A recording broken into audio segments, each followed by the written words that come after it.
जिज्ञासा का पहला पार्ट है क्लास 6 का।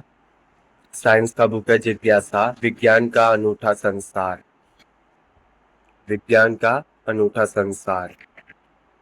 मनुष्य सदैव अपने आसपास के परिवेश के विषयों में जानने के लिए बहुत उत्सुक रहता है। बचपन से ही हम अपने आसपास के क्षेत्र के बारे में खोजने लगते हैं और प्रश्न पूछने लगते हैं कि विद्यालय के प्रारंभिक स्तर में पढ़ाए हुए क्या आपने क्या आप अपने आसपास के परिवेश के विषय में पता लगाकर खोजकर आनंदित हुए हैं। मध्य स्तर में भी हम अपने आसपास के इस सुंदर विश्व को जानने और समझने की रोचक यात्रा और उसके अग्रसर होते रहेंगे, और इसके लिए हमारे पास एक नया विषय है विज्ञान।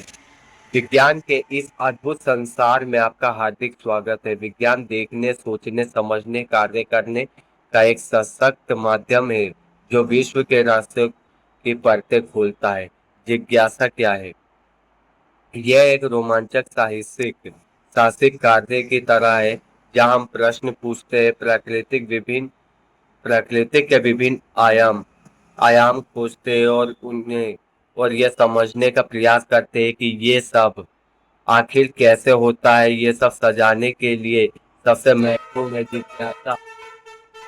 जिज्ञासा इसी जिज्ञासा से इस पुस्तक के शीर्ष भी आया है कि इसी जिज्ञासा से इस पुस्तक का भी शीर्ष आया है।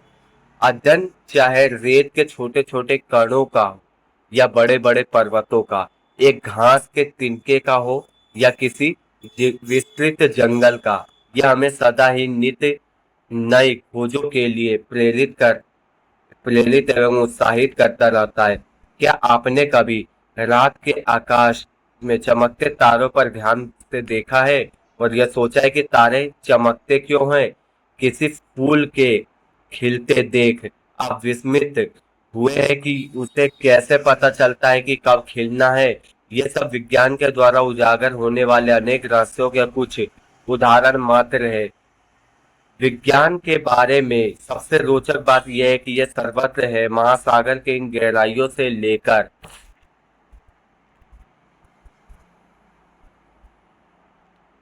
अंतरिक्ष की व्यापकता तक, और कोई रसोई में पक रहे व्यंजनों से लेकर खेल के मैदान तक, सबसे अभूतपूर्व खोज ऐसे ही अल्प अल्पनीय स्थानों में हुई है। विज्ञान जिज्ञासा एक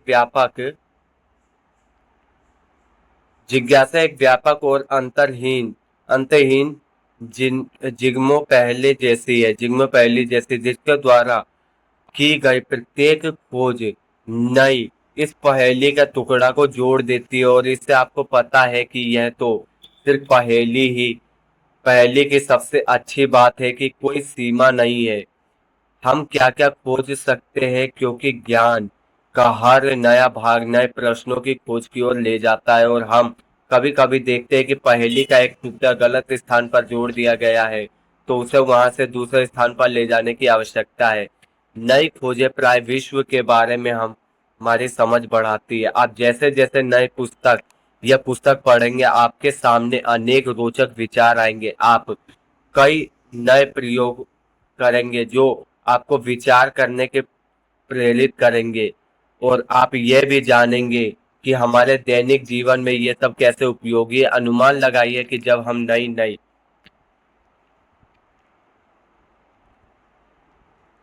खोज करेंगे तब क्या होगा। हमें यह समझ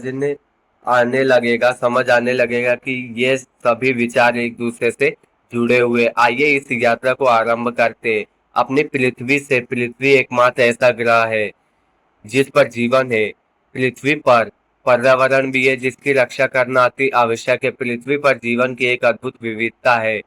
पौधे और जंतु जो इस ग्रह के विभिन्न क्षेत्रों में जीवित रहने और फलने फूलने वाली सफल हो सके। आपने किसी बीज को एक पौधे में, किसी झिल्ली कैटरपिलर की सुंदर तितली में परिवर्तित होते देखा होगा। ये ऐसे अवलोकन किए होंगे कि इन पौधों और जंतुओं का विकास किस प्रकार होता है। वास्तव में हमारे शरीर की वृद्धि के लिए हमें भोजन की आवश्यकता होती है। विशेष रूप से भारत के विशाल और विविध देश में भोजन अत्यंत मन भावन है। देश भर में विभिन्न प्रकार के स्वादिष्ट पकवान और उनके बनाने की विशिष्ट विधियां, ये सभी किससे बनती है, हम कैसे पता करेंगे।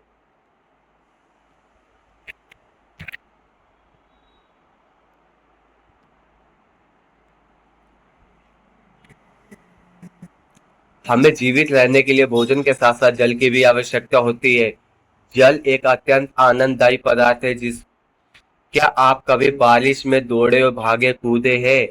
क्या आपने कभी सोचा है कि बारिश क्यों और कैसे होती है? क्या आपने ध्यान दिया है कि जल ठंडा करने पर बर्फ क्यों बन जाता है और इसे गर्म करने पर उबलने लगता है? क्या आपको कभी गर्मी ठंडे जल पानी पीने के, सर्दी में गर्म जल से नहाने में आनंद आया है? गर्मी में ठंडा पानी पीने और सर्दी में गर्म जल से नहाने में आनंद आया है?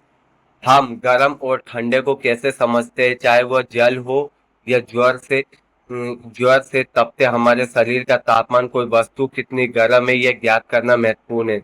और फिर हमारे आसपास अनेक प्रकार की वस्तुएं जिस कागज पर हम लिखते हैं, उन धातु की चाबी, प्लास्टिक का पैमाना, हमारे बॉक्स में मिटाने वाला रबर, बॉक्स बंद करने वाला चुंबक, हमारे पहनने वाले कपड़े, दूध पीने का प्याला और बहुत सी अन्य वस्तुएं, ये सब किससे बनी होती है? क्या विभिन्न पदार्थों से बनी होती है? हम विभिन्न पदार्थों के बारे में पृथक करेंगे।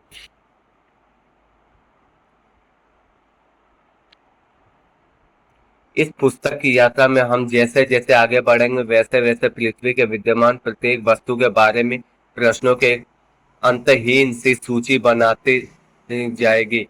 किंतु प्रश्न की यह सीमा केवल पृथ्वी के लिए ही क्यों है?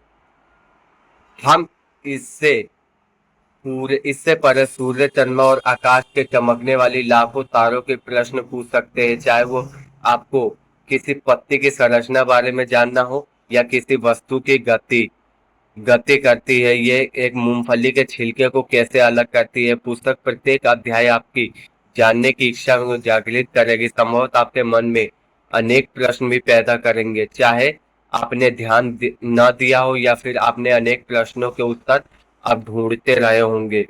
मान लीजिए कि अपनी कलम लिखना बंद कर दे, आपकी कलम लिखना बंद कर दे, तो आप क्या करेंगे? आप अपनी ये प्रश्न पूछेंगे कि मेरे कलम ने लिखना बंद क्यों कर दिया।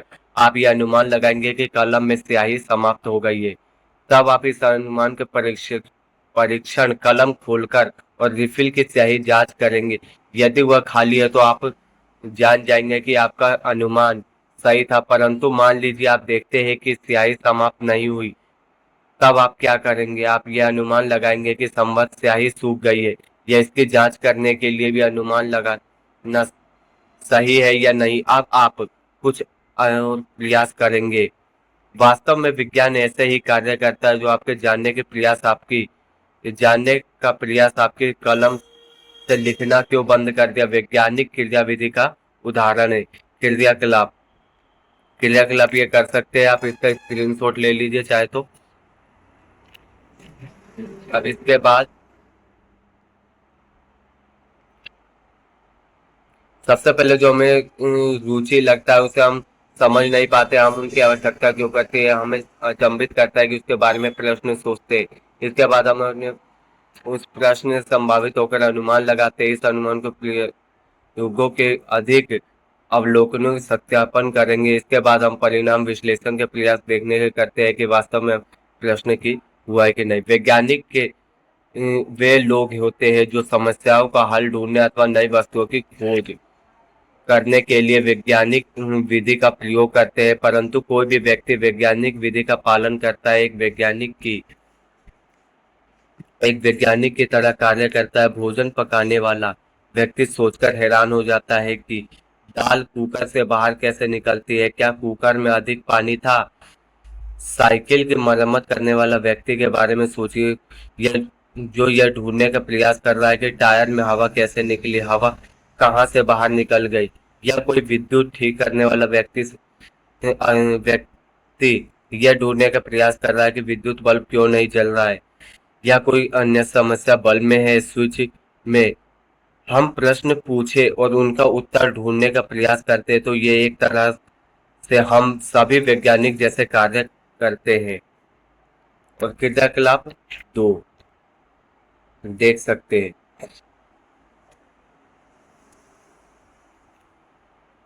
क्या आपने अनुभव किया है कि हमारे दैनिक जीवन में एक ऐसी अन्य परिस्थिति आती है जहां हम जाने अनजाने वैज्ञानिक विधि का प्रयोग करते हैं, और हम सभी एक सीमा तक वैज्ञानिक विधियों का अनुप्रयोग करते हैं जो हमारी बड़ी समस्याओं को हल करने एवं ब्रह्मांड समस्याओं का समाधान निकालने में क्षमताओं को बढ़ाती है। यह समझना आवश्यक है कि विज्ञान समझने और सीखने के लिए जिज्ञासु होने के आसपास वातावरण के अवलोकन करना सर्वोपरि है।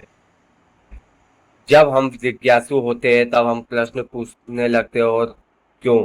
स्मरण रखिए कि संसार वस्तु जैसा भंडार है और हम नहीं जानते कि किसी भी वस्तु के जितनी होना शेष है। क्रियाकलाप 3 ये हो गया। अभी ये पढ़ सकते हैं।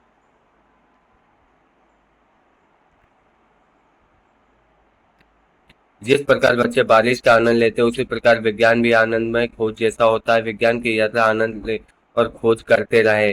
ब्रह्मांड का अद्भुत रहस्य के बारे में सोचने में कभी भी बंद ना करें, क्योंकि प्रश्न पूछते रहे। क्या आप विज्ञान की रोमांचक यात्रा पर निकलने के लिए तैयार हो जाए?